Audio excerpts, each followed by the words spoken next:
Pada saat ini, pemerintah menganjurkan kita untuk belajar di rumah. Hal tersebut dilakukan untuk mengurangi penyebaran COVID-19. Menghadapi kondisi seperti itu, tidak sedikit dari kalian yang merasa bosan dan jenuh belajar di rumah. Apa saja yang dapat kalian lakukan untuk meningkatkan motivasi belajar? Pertama, dengan menentukan cita-cita akan memperkuat semangat belajar dan memilih cara belajar yang tepat buat kamu.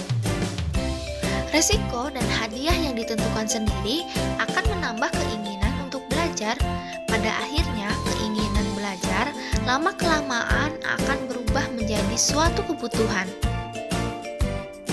Resiko yang dapat kamu tentukan harus dapat dilakukan. Misalnya, kalian tidak belajar, maka tidak bermain gadget, tidak menonton TV, tidak bermain bersama adik atau kakak.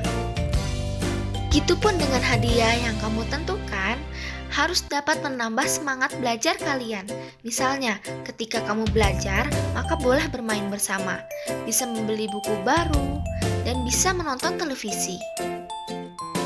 Dengan mengukur kemampuan dalam belajar, kamu dapat menyesuaikan cara belajar serta durasi yang tepat, sehingga ketika kamu belajar tidak akan mudah bosan dan kehilangan semangat. Belum belajar, siapkan kondisi fisik dalam keadaan prima. Selalu menjaga kesehatan dengan rutin berolahraga, makan yang teratur, istirahat yang cukup, dan jangan begadang adalah hal yang dapat dilakukan untuk menjaga kesehatan. Ketika belajar, pastikan kondisi kita nyaman. Belajar dalam keadaan terpaksa akan membuat belajar terasa melelahkan dan cepat bosan. Sebelum belajar, persiapkan lingkungan belajar yang nyaman.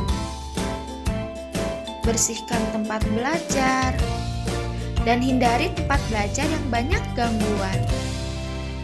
Setiap orang memiliki kondisi yang dapat berubah karena interaksi dengan lingkungan, seperti perhatian, ingatan, dan kemampuan berpikir.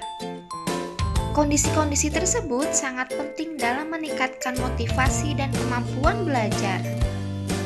Dalam kondisi pandemik ini, untuk meningkatkan kemampuanmu, maka dapat meminta pendampingan orang tua dalam belajar, berdiskusi dengan teman, atau bertanya pada guru melalui daring.